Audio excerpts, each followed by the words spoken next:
Hello and welcome. Welcome back sa aking lahat dito na mga kapatid. I miss you guys. I love you all. So, ang reading na ito ay ang dating crush mo noon ay ngayon ay nagkakaroon ng interest sa inyo. Welcome back mga kapatid. Kamusta kayong lahat dito? Miss na miss ko na kayo. Parang ilang araw lang naman ako nawala. And kayo ang lagi kong naalala, nasa isipan. So yes, ganun ko po kayo kamahal mga kapatid. And pakilakasan lang po ng volume ng reading na ito dahil hindi lahat magkaparehas na malakas sa kanilang gadgets. Paki-bluetooth na lang po sa ibang mga gadgets ninyo mga kapatid. At paalala ko lang, huwag po tayong bitter, collective and timeless reading po ito.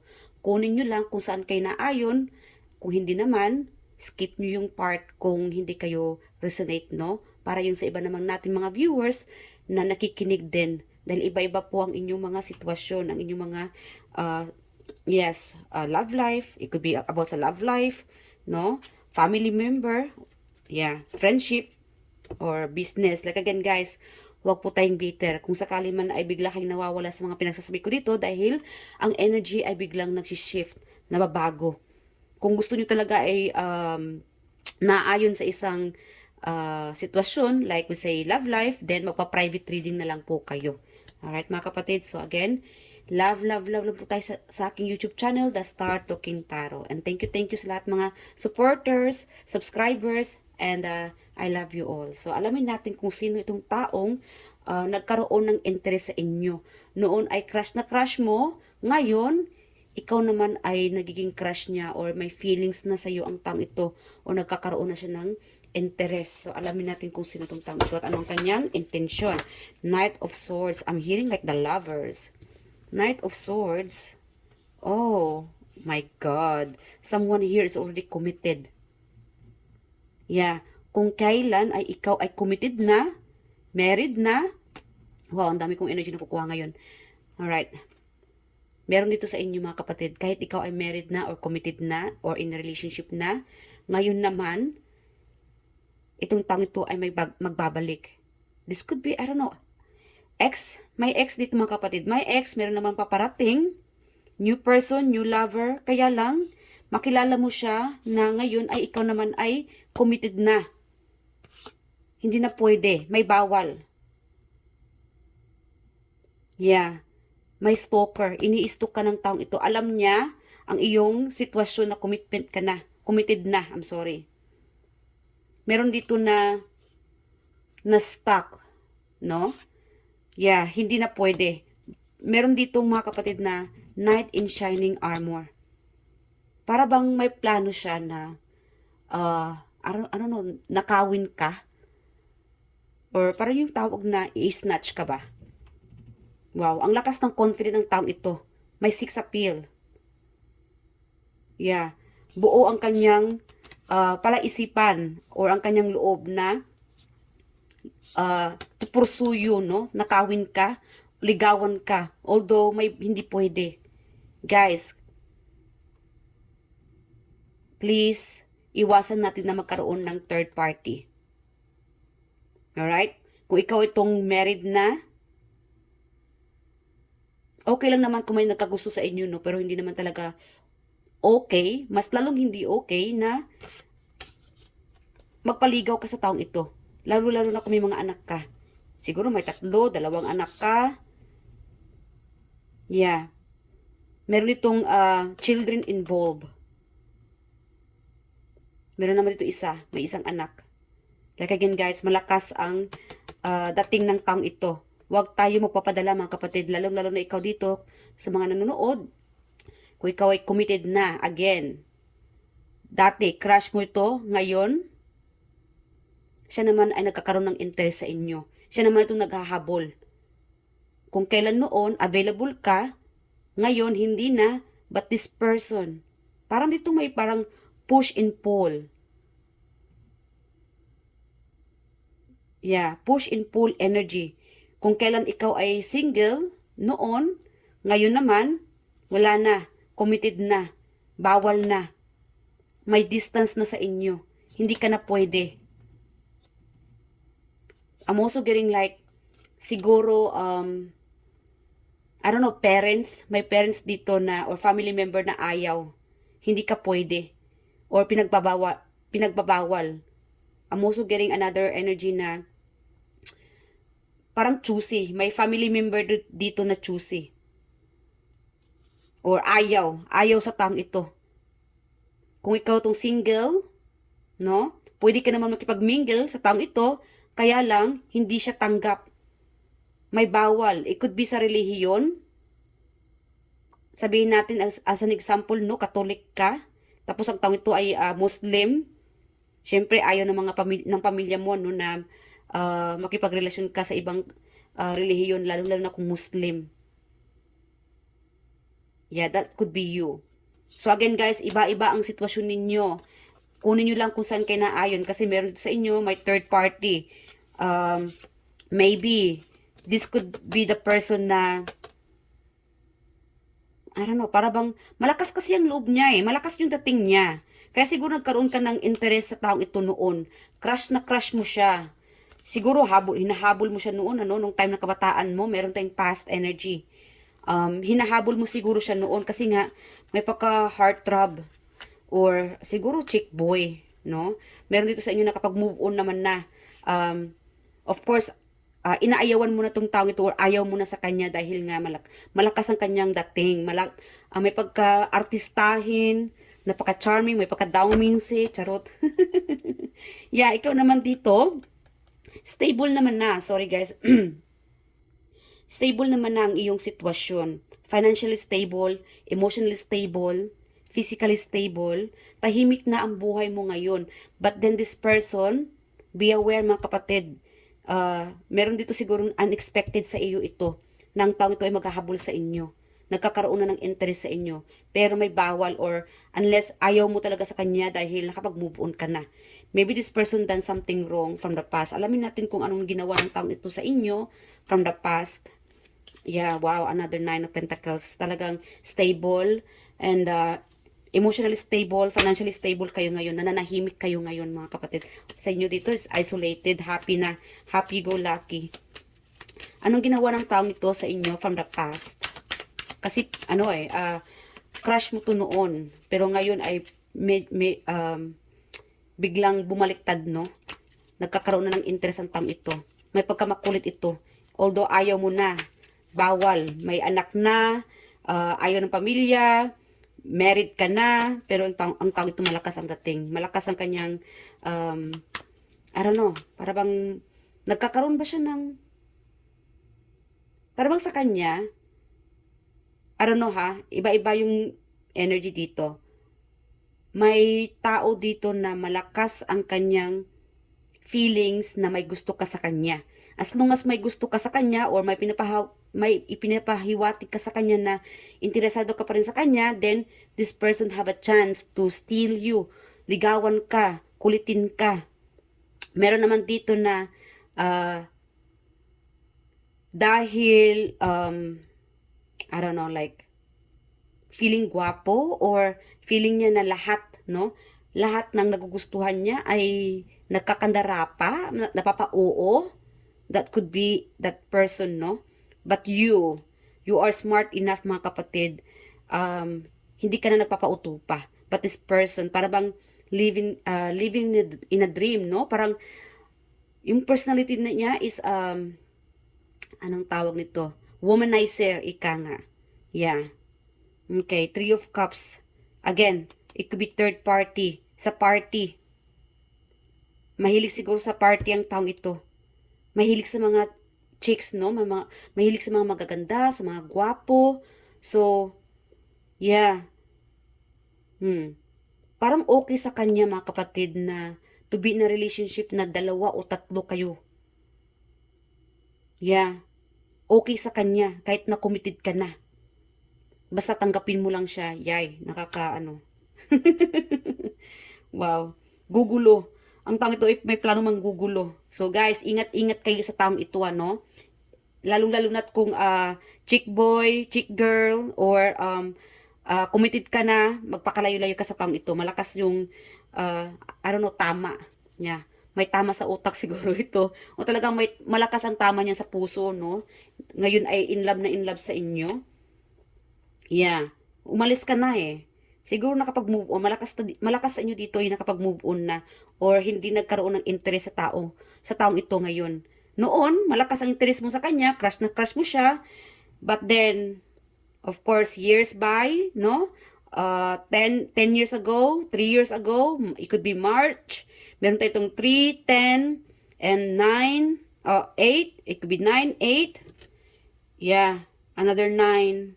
Wow, puro 999. Angel number natin mga kapatid, check nyo sa, or i-google nyo na lang, Angel 999. Anong ibig sabihin para sa inyo doon?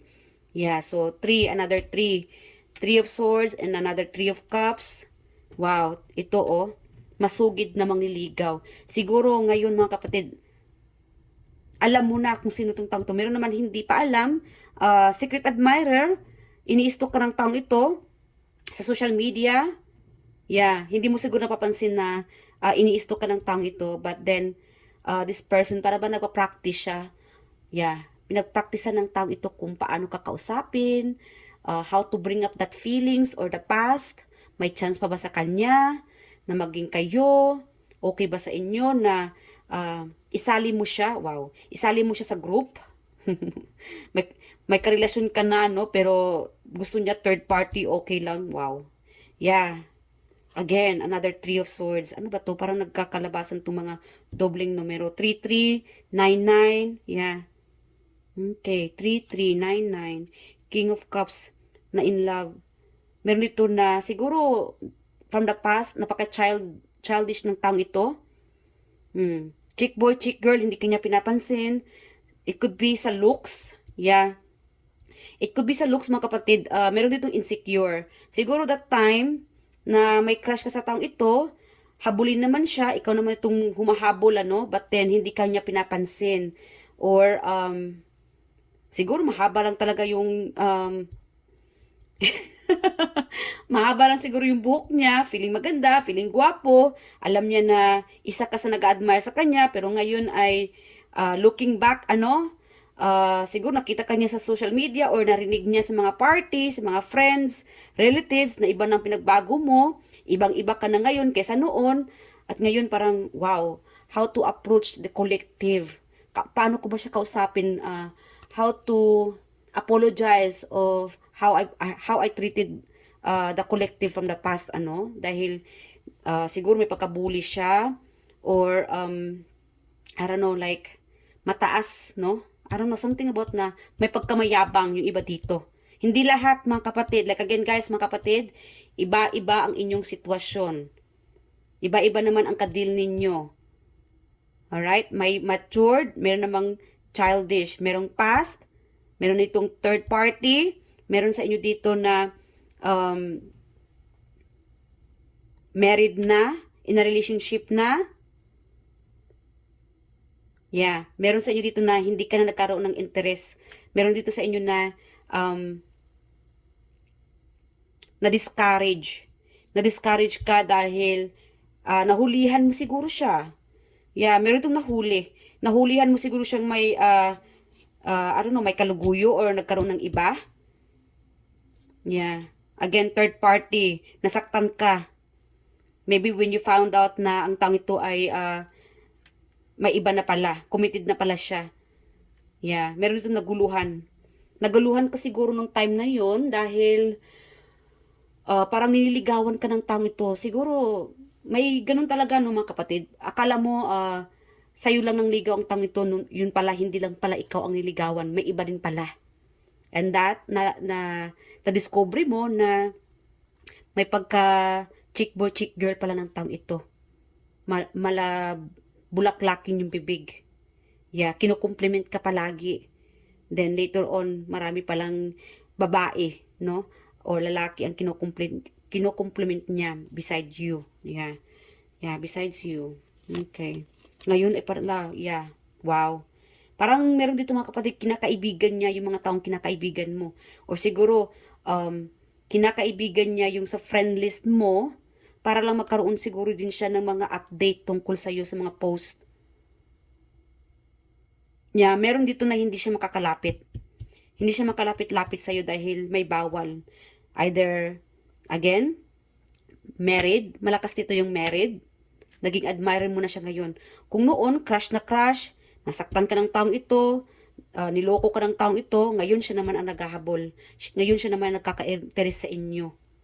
Ngayon, okay naman sa kanya na kahit na third party. Basta tangkapin mo lang siya. May obsessed dito. Meron naman dito na parang may tupak. Yeah. Alam namang may bawal. Hindi na pwede, pero ang lakas ng loob niya na nakawin ka. Kunin ang loob mo. No? Para bang na-stuck pa rin siya sa past, no? Na malakas yung dating niya na pagka ilang ilang kimbot niya lang, ay mapapa-oo ka na ulit. Yeah. So, ibang-iba ka na ngayon, kapatid. Huwag mong hayaan na ang taong ito ay magbigay problema sa iyo. Yeah, keep your life private. Ito ka na ngayon, oh. Kung i-entertain mo itong taong ito, kapatid, problema lang. Yes, problema lang ang ibibigay sa iyo. So, stay away from this person. Itong third party. You are being guided. Follow your instinct. Whatever this person wants from you, lalo-lalo na kung may bawal, committed ka na, either ikaw itong committed or this person's already committed, huwag ka magpapadala sa taong ito. I know, malakas ang kanyang dating kasi may fire sign tayo dito. We have earth sign, fire sign, and air sign. Meron naman itong water sign. So lahat dito mga kapatid, zodiac sign, andito lahat. Mixed energy tayo dito ngayon. Lagi naman ako dito mix eh. Wala tayong specific mga kapatid ha. But again, subukan kong dito ng zodiac sign. Yeah, another signs para sa inyo. Para naman matuwa yung mga kapatid ko dito ano. Yes, so problema lang ang ibibigay ng taong ito. So stay away from chick boy, chick girl, sa mga may hidden agenda from the past. Yes, nasaktan ka na ng taong ito. Okay lang naman kung hingi ng pagpapatawad. Pero it's not because na may kapatawaran na, ay may communication pa rin na tanggapin mo siya na maging kayo. No. Yeah. Hindi na, oy. Hindi ka na nagpapaluko. You're not that person anymore. I don't know. You're not that kind of person anymore from the past. Yeah, na madali lang na napaka-innocent mo eh. That time. Yeah, you were too innocent. Kaya naloko ka dito ng taong ito. Or you're too innocent back then. I don't know, something from the past what this person done or na-find out mo, no? Nalaman mo, yeah, about this person. Nasaktan ka, iniyakan mo tong taong ito. So, please comment below about the experience ng kapatid. Yeah, tungkol sa taong ito. Yeah, the person na crush mo, akala mo ay maging kayo na, akala mo na ikaw lang, yun pala ay may iba pa. May pagka-heartthrob, may pagka-Daoming say, Watsalay, BTS, yes, maraming mga followers, ngayon ay may mga realization, tahimik na ang mundo mo, so do not let this person to ruin your life again, yeah, na masira kang muli, or magkaroon ng problema, so avoid that mistakes again, yeah, or ito mga, forbidden, ipinagbabawal, so like against mga married na dyan, okay lang kung may nagkagusto sa inyo, but it's not okay na makipag halubilo sa mga tao na, I don't know, makipag halubilo sa taong ligawan ka. Huwag kayo magpaligaw mga kapatid sa mga married na dito. Bawal po yan mga kapatid. Yeah. Huwag na kayo magpapauto. Okay. So, ano pa? Although, kasi meron dito naman, this could be the circle of your friend. One of the circle of your friend, another energy. One of a circle of your friend, or it could be work, nakikita mo siya, nakakausap din siguro. Siguro naririnig niya, kasi I'm hearing like knight in shining armor, narinig niya siguro, nalaman niya na hindi ka masaya sa sitwasyon mo, and now this person, gusto kanyang tulungan. Yeah, yeah, this person will act like your knight in shining armor. Tutulungan ka niya, mag-o-offer siya ng tulong sa inyo. Yeah, whatever, something na hindi ka happy, I don't know, hindi ka siguro happy sa bahay mo, sa pamilya mo. You could, sabihin natin single ka, but then your family, may pamilya siguro dito na napaka controlling at hindi ka masaya. And now this person is planning to take you away from these people.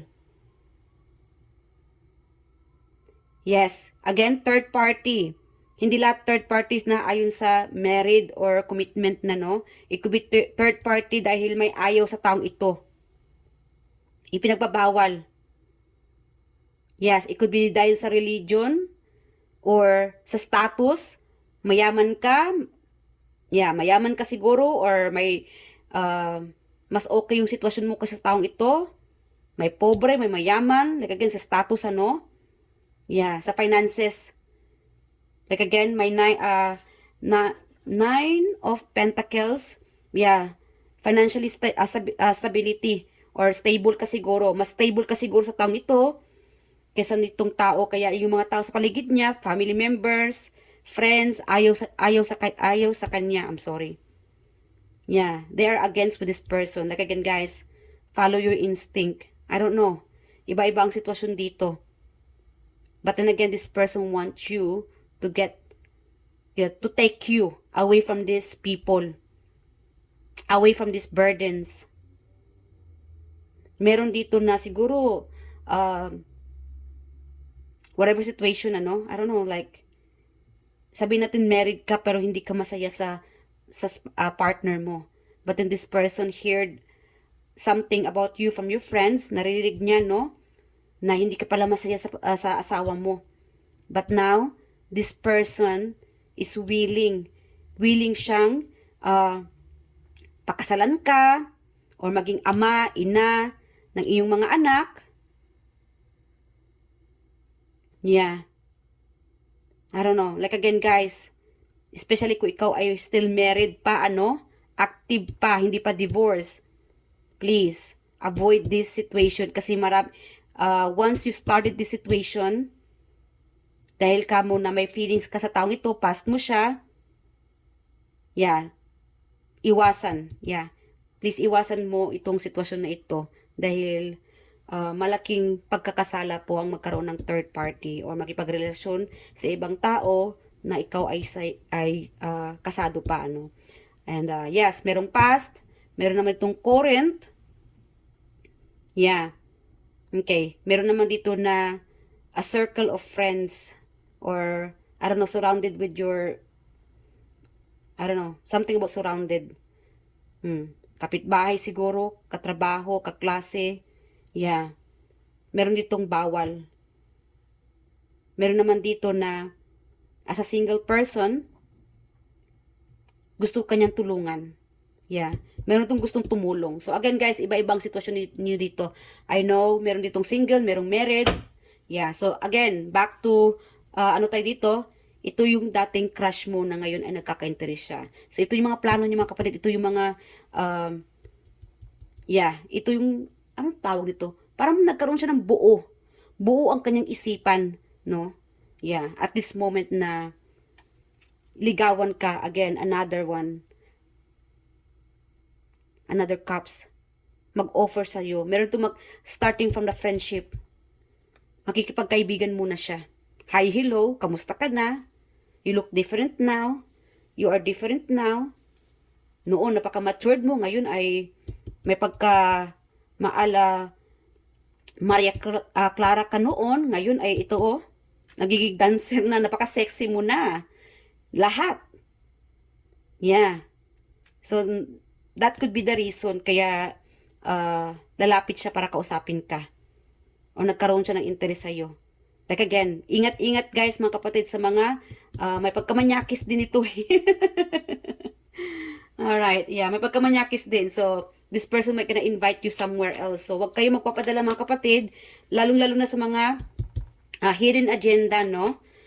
Nagustuhan ka niya dahil siguro nakita ka niya sa party, sa mga magaling ka siguro sumayaw, magluto, I don't know, inuman, tanggera ka siguro. I don't know, meron ditong na-challenge or meron naman sa kanya, I don't know, parang kaloko. I don't know guys, parang may energy ako nakuha na naman dito na ang sarap sa pakinang taong ito. Yeah. I'm sorry guys hindi lahat. Meron itong energy na ang sarap manapak. Dahil nakita kang ibang-iba na ngayon, may talent ka, masaya ka ngayon, gumaganda ka ngayon pa, no? Ngayon pa na nagkaroon na siya ng interest. So, yes, noon na, I don't know, pipitsugin ka lang, mahirap ka lang, hindi ka gandahan, hindi ka talinuhan, or hindi sexy, medyo tabain, ba't hindi noon, no? Kung noon ay single ka, available ka, hindi ka niya niligawan o hindi mo lang siya lumingon. Ngayon, lahat ng atensyon niya ay nasa iyo. Dahil ibang-iba ka na ngayon. Kaya yan, ang sarap sa pakin ng taong ito. So, kunin natin ang kanyang, okay, initials. Our spirit angels. Sino itong taong ito? Ang taong may crush o nagkaroon ng interest sa ating collective. Noon ay crush niya, ngayon ay nagkakaroon ng interest sa ating collective. Sino siya? We have letter U, H, meron itong high school, another X. Yes, confirm ito. Nagkaroon ng third party. Hindi lang pala ikaw ang niligawan niya. May iba din pala siya. Letter N, letter O, iniyakan mo to. Letter B, confirm. Another O, P, again, may pagka-O pa. I don't know, may pagka-BTS, mahilig ka siguro sa mga Korean. Yeah, or may pagka-incheck yung, Chinese, no? May pagka-Chinese yung looks niya. Letter A, one more. Sino ito? And another I. Okay. So, what about Zodiac? So, again guys, itong taong ito ay naghahabol na sa inyo. Planong kausapin ka. Meron itong plano pa lang. Meron itong stalker. Meron dito na nag-start na, no? Na, kinakausap ka. So, yan, nagpaparamdam na. Malakas ditong, malakas ang loob na nakawin ka sa partner mo or ligawan ka to pursue you again, to get back to you. Meron itong may planong hihingi ng sorry dahil nga siguro sa nagawa niyang pagkakamali or sa third party. Yeah. So, again, kunin nyo lang kung saan kayo nakaka-resonate, kung hindi naman para yung sa ibang mga kapatid dito. So, alamin natin, who's this person na kadil ninyo? Crush nyo noon, ngayon, ikaw naman ang crush niya. Or nagkaroon na siya ng interest. Yeah. Ang attention niya ay sa'yo na. Sa'yo na naman ang attention niya. Hindi na, wala na yung attention mo sa kanya, nakapag-move on ka na kapatid. Okay, letter, number 10, could be October, Cancer, 11, November, and Pisces, Sagittarius. So again, fire sign, malakas dito yung fire sign. Then Cancer, ano pa? Okay, Leo, again another fire sign. Scorpio, malakas dito ang fire sign, naglalabasan. Aries, and another Leo. Malakas din dito ang Leo, ano. So, that's it for today, mga kapatid. I do hope nag-enjoy ka sa reading na ito. Please leave your comment below, share your stories, and thank you. Pasensya na sa hindi nakaresonate. Skip na lang yung buong video, and proceed na lang sa ibang mga video. Ano, baka makaresonate ka sa ibang video. I love you guys, and I'll see you guys in my next reading. Bye!